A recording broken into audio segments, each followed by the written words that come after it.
Little one, but it's the first. Yeah. Oh, he's cold. Yeah. Yeah. On the crankbait. Springtime bass fishing on Carnegie Lake. Stay tuned. It's going to be a good one.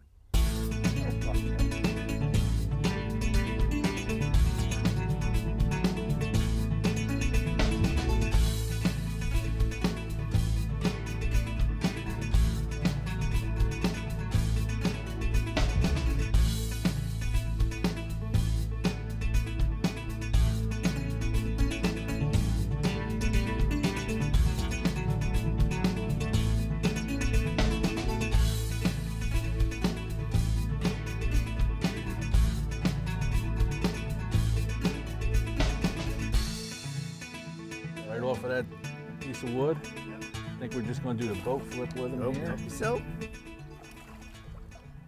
it there. There we go. Well, you grab him, Stevie. There you go. All right, Carnegie Lake. Steve Horvath catching some springtime bass. So what do we got here, Steve? Well, we had an isolated piece of wood, looked like almost like a little piece of telephone pole, and the fish was right on it. The crankbait bounced off of it. You could veer off, and then it just stopped. And I think that's going to be the pattern today. I think we're going to catch them off with some isolated wood. Mm-hmm. And again, the crankbait probably because of the water depth, they're not going to be up in the bank. Right. The fish haven't moved all the way up to the bank yet to spawn. They're kind of staging. You know, water temperatures in that 56 to 58 degree range, and the fish are getting ready. They want to move to the bank. It's just not warm enough yet. We got a beautiful day out here, so maybe that water temperature come up and just get them to come up a little bit closer. Yeah, we may get a few, 2-3 degrees as the day goes on, and I think fishing will get better. All right, let's go. Let's get another put this guy back. Yeah.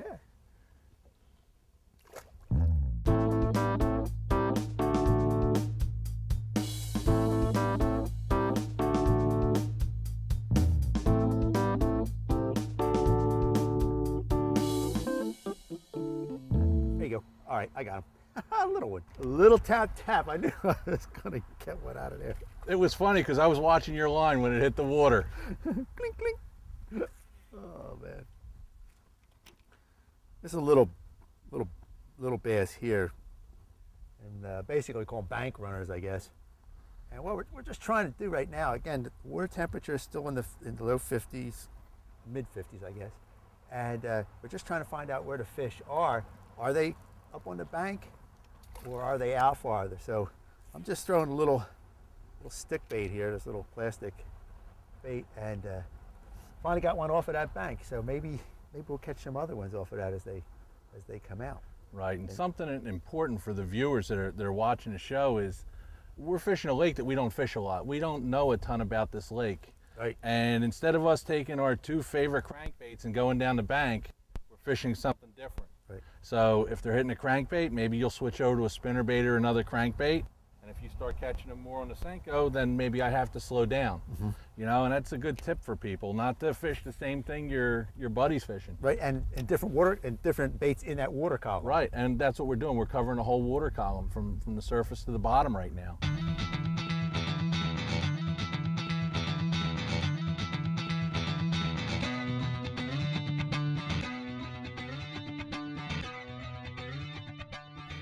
There's one, Bob.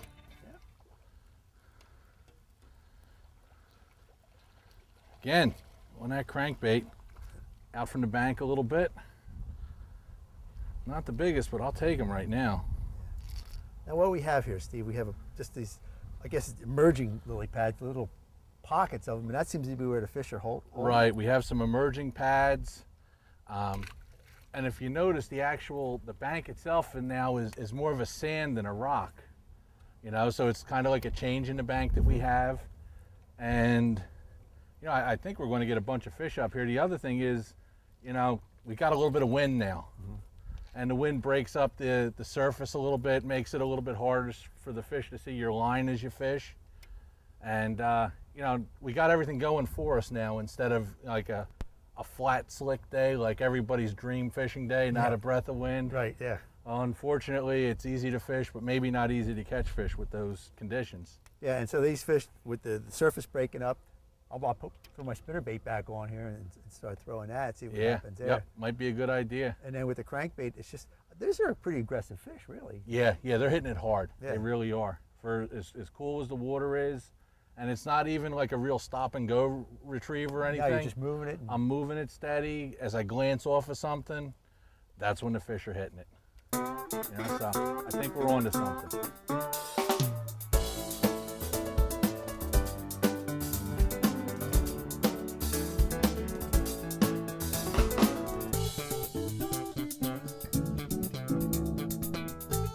Steve, we've been fishing banks and stuff like that, and now we came to a lay down or a blow down or something like that. Now you come upon this, how do you fish this now? What are you looking for now? Especially this time of year. A laydown like this has basically 3 key areas. You have the outside, which we're fishing first, because I like to fish the outside of it so that if you do hook a fish out here, you don't spook the rest of the fish on the tree. The next part you would have is more toward the bank, is where the tree would actually fork. And you'll see a Y, and we have that little bit of a Y that comes down. That's another key spot where the tree touches the water. And then the third key spot on the tree is where the tree actually lays down on the water near the bank. And you know, on a big tree like this, we can make 15, 20 casts to it. You know, if we really think that there's a fish here. Now this is really the only lay down on this stretch, and we're in about 9 or 10 feet of water, which is the deepest water in the area. And that basically makes it ideal for fish to move up and down with the sunlight. They don't even have to come to the bank. They could just suspend in the upper limbs. You know, so for my dollar, this is a good spot to fish.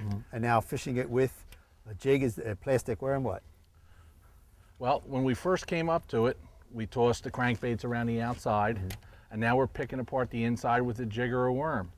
And to me, the most important part about what we're doing is I'm fishing with really heavy line. If we get a fish in here, we have to set the hook, get the fish moving towards us, and get it out immediately. Otherwise, we'll wind up with a doily knit in a tree, and you know, we'll never get the fish out. And I think a lot of people make that mistake. They fish too light a line, or they let the fish swim with the bait a long time. You know, if we get a hit right now, it's going to be an immediate hook set, and the fish is coming toward us. And there's Right out of yeah, right out, no doubt about it. And that's why you have that stick, your flipping stick there with a big backbone in it. 7.5 foot flipping stick, 25-pound line, and you know, it's made for this type of situation. You know, and this is more of a pitching presentation than a flipping presentation. If we were to flip, and when I get this cast in, I'll demonstrate a flip. If we were to flip, we would have the line out, say, even with the reel, and we would just take the line out and drop the bait down into the tree. Now you notice I cast over top of a limb.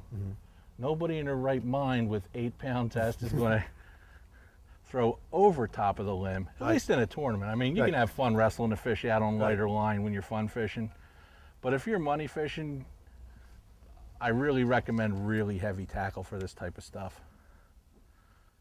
And one thing is that you really will pick this apart big time, not just 5 casts. Right, yeah. We've made 10, 12 casts, and I've got one beautiful backlash here, and that does happen.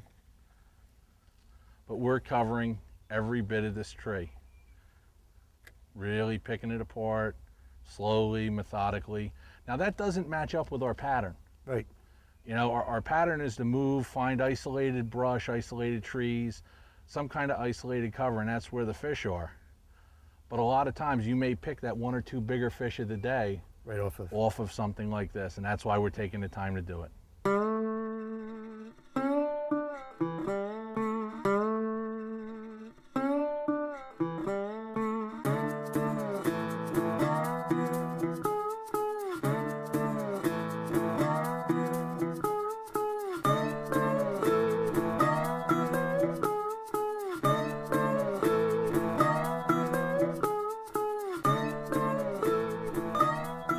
There's one, Bob. I got him. Good. Talk about a surprise. Yeah. Another one on the crankbait, way up shallow. And as a little bit fish are they're just swimming along that bank. Yep, they're following the bank up, and we're kind of intercepting them. Hopefully we'll luck into a bigger one here pretty soon. But it looks like we've got the pattern on the small ones. Yeah, and the bank that you said when we pulled into this spot, again, it's more shallower. Right, bank. This is a different bank. If you notice if you look up in here, the bank is flatter, it's a little swampier looking, and a lot of times these banks have a darker bottom, and the water back here will tend to heat up faster. You know, a lot of times fish will congregate in these areas. Now, when it gets hot in the summer, it's probably one of the first places that they'll move out of. Right. But in the spring, it's a good bet.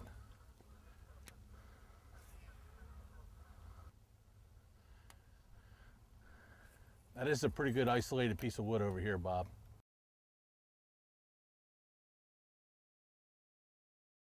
There's one, Bob. Got this one on a spinnerbait. There we go. Yeah, nice one. Again, isolated wood, another fat one. See, now this is definitely a female. You can see how fat it is. Oh yeah, you can see it. Yep. Peeking out. Getting ready to spawn. Yep. Had both hooks off of isolated wood again, and a trailer hook on the spinnerbait. That's Always a trailer hook Always. on the spinnerbait. But that's definitely a better fish. Yeah. Yeah, let's get another one. Yeah.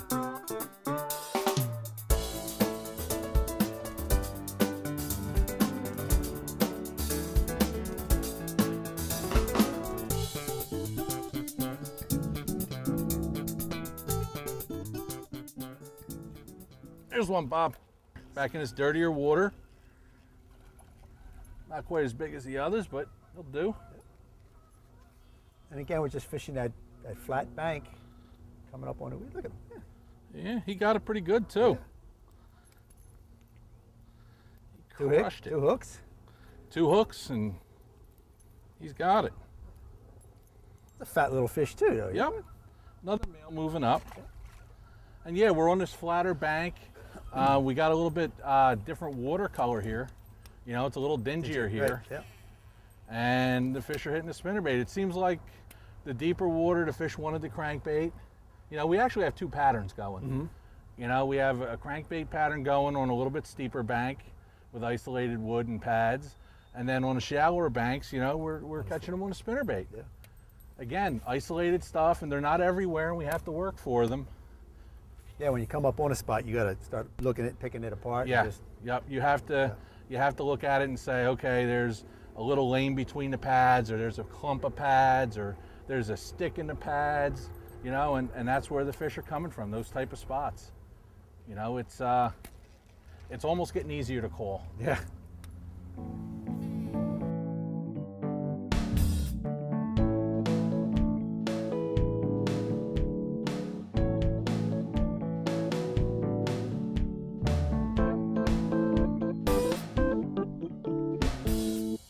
Steve, we've come down this bank here with a lot of overhangs and stuff like that. Now I know we're coming up to a piece of structure here that's isolated. Now how are you going to fish that with that crankbait?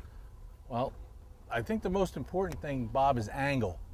If you were to throw to this log and reel it across the log, you're really fishing a wrong angle. What you need to do is throw out and reel alongside the log, reel the lure down the log. So I'm going to cast up in there. We want to wind it right down the log. Oh, there's one, Bob. There's a swinger. I think he's got it pretty good. He's got it pretty good. Yep. There we go. In the boat. On the carpet a little bit, but in the boat. And again, that fish, Steve, right off that piece of... Right off the end of that log, threw it in there, kind of parallel the log, and it just stopped. Right, that was really pretty close up, wasn't it? Yeah, that was a little shallower. Well, you know what? It's probably low 70s right now. Right. You know, the water's getting a little warmer. Yep. Fish are getting a little more amped up. Tell you what, I hooked them pretty good too. It wasn't getting away. It's funny, in tournaments they're always barely hooked. This one's got it with 3 hooks. Again, he took it right across, almost right across his mouth. Right across his mouth. I mean, that fish definitely wanted it. Look how big and fat Yep. that is in there. Yep, definitely moving up the spawn. Yep. Yep. Yep, good fish. Get it right back in the water here. But on the crankbait again. On that crankbait. Seems to be the deal.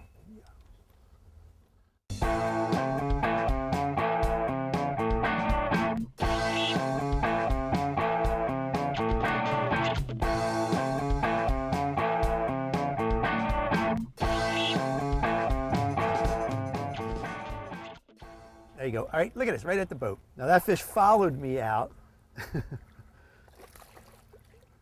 and hit right by the boat. Yeah. Oh, nice little chunk. Yeah. Again, off those pads. And on a crankbait. Yep, on a crankbait. See what happens when he puts down the Senko, folks? He actually catches something. I've been trying to avoid this. Yeah. All right, it came out right out here and hit the boat. I think there's another one here. On the spinnerbait. We'll just ski him right in here.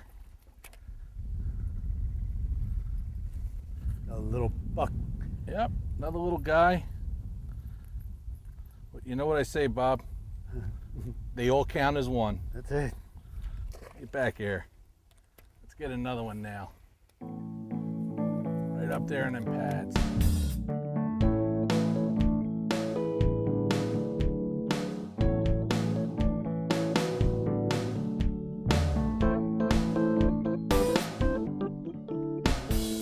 There he is, Bob. Got one on the spinnerbait.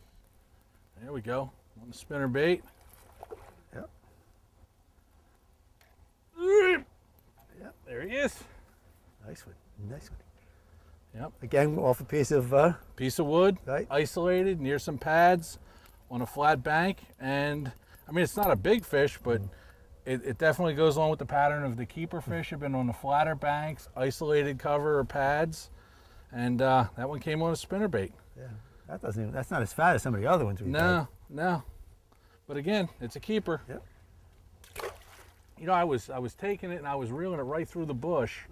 I had hit the bush, and a lot of times what you want to do is, as it comes through a bush or an obstruction or hits it, you know, some people like to just flutter it or just take it. And one of the things I like to do is I like to pop it a couple times. You know, you watch the pros and stuff on TV, and they're constantly popping. Moving it. You know, they're giving the bait a little motion. You know, you're not just throwing it out and winding it in. I think that's one of the big keys to catching fish on a spinnerbait, especially in open water. You know, if you're not bouncing off of something, you're kind of creating that deflection. Right, right. You know, and in this case, you know, it worked well. And that fish had both hooks again. Yep. Had the trailer hook and the main hook. So they definitely want it. They're nice and aggressive. But as we get closer to the spawn, I think you're going to find the fish aren't going to be as aggressive. You know, they're thinking more on bedding than eating.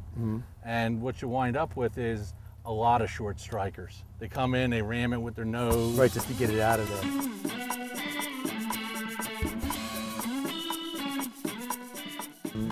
And now for a closer look at today's tackle, Delaware Valley Outdoors presents the Tackle Box. For more information about the tackle used on today's show, go to DelawareValleyOutdoors.com.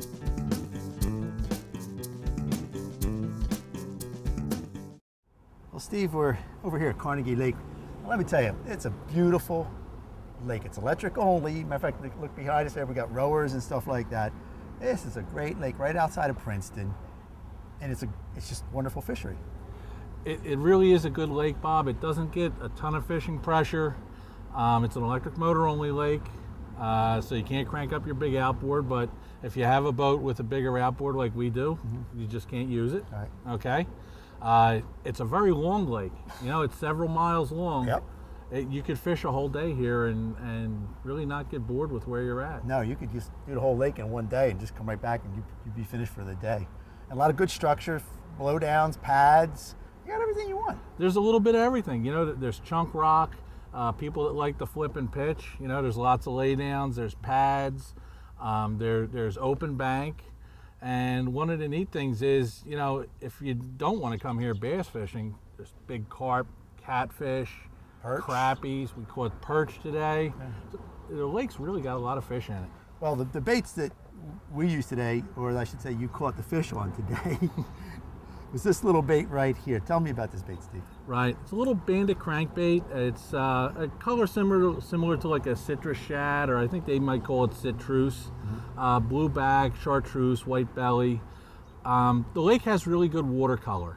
And when I say that, we have about a foot and a half visibility today. Yeah. And when the water's stained enough that we need that kind of, chartreuses and bright colors, just to help the fish kind of cue on it. And, we saw like the little shad and stuff today. They have a blue back, shiny on the sides. So that's a pretty good imitation. And now you had a real shallow diver here. Right. Why is that? Well, most of the lake, the boat's sitting in 5-6 feet of water, but most of your cast is in 3-4 feet of water.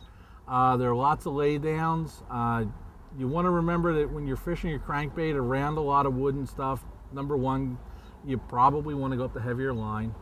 But number two is don't get excited, don't get in a rush when you're reeling the crankbait through the cover. You have to kind of finesse it through, and you're going to get snagged. We got snagged a couple dozen times today. But we got them out, yeah. Yeah, we got most of them out except for the one bait you lost. I did lose one. That's Yeah. true. Yeah. But, it was my bait, I know. That's why I'm happy about losing it.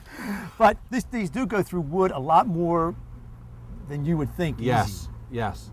And the other thing is sharp hooks. Sure.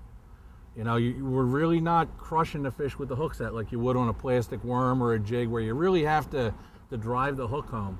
The fish comes up, grabs it, turns sideways, and it pretty much hooks itself. And the other bait that you had today was this spinnerbait. Now let's talk a little bit about the blade color and the size and stuff. Yeah, well, that's a 3/8 ounce spinnerbait. A lot of times in a lake with smaller fish or clear water, you might want to downsize to 1/4 ounce. But this spinnerbait has a unique skirt in that it's got scales on part of the skirt and the other part of the skirt doesn't, so it almost emulates a bait fish. Went with Colorado blades. The Colorado blade allows you to throw it out and reel it slower but keep it up higher in the water column, to where if you were throwing a willow blade, it doesn't give off as much vibration and you have to reel it faster to keep it up. Exactly. And with cooler, shallow water, for me, I go with the Colorado blades. Now, how about color? I mean, everybody's got their preference. You have silver and gold here. What, you like that just for this type of year, or is this what you go through usually? What I normally go by is in very clear water, I'll fish straight silver or nickel. If the water's off color, I like to have either gold and nickel or maybe copper and nickel, especially when you have high blue skies like we do today. Now, if it was cloudy, I would go over to like a pair of golds or a pair of copper blades, and maybe even a hammered type finish, because that would give you, as the hammering rotates, it gives you a lot more light reflection. And size-wise? That's a 3/8. It's a good all-around size. One of the big things though is that trailer hook hanging on the back. That's one thing that did help today. Almost every fish we caught today had both hooks, but the trailer hook most of the time is what you need. So when you're out spinnerbait fishing, use that trailer hook, and that's the tackle box. Fighting. Yeah. Nice fish. Yeah. Well, this one's got it good too. I'm going to give him the lift. Lift. Fatty. There you go. Look at that belly. Think that one's getting ready to spawn soon? Look at that belly. Wow. God. Look at that. That's where Nice it fat pop fish. open. Yep. And you could tell that fish really wanted it because the bait was right across the side of the mouth. But he just come in there and And there was no doubt about that one. What a good fish. yeah. Hey, Steve, I want to thank you for taking me out here, catching those fish on that thing. Hey, I'm Bob Murray, Delaware Valley Outdoors. Don't forget to go to our website, Delaware Valley Outdoors, and we had all kinds of stuff, fishing reports and YouTube stuff. Stop by and see us. All right, Stevie. Okay. Now, the only thing that would make it better is if I had a house on a lake. I could just nap right on the dock. It's a spring one too, huh? Yep. Fat. They wallow a lot. Yep. Yeah. Other times of the year, you know, they'd be jumping. Yeah. Yeah, not this time of year. Look at that, let them go. Shook his head and spit it, huh? Yep. They're paying when you get him in the boat. Not everybody can boat them, you know. No. Takes a There's a white perch for you.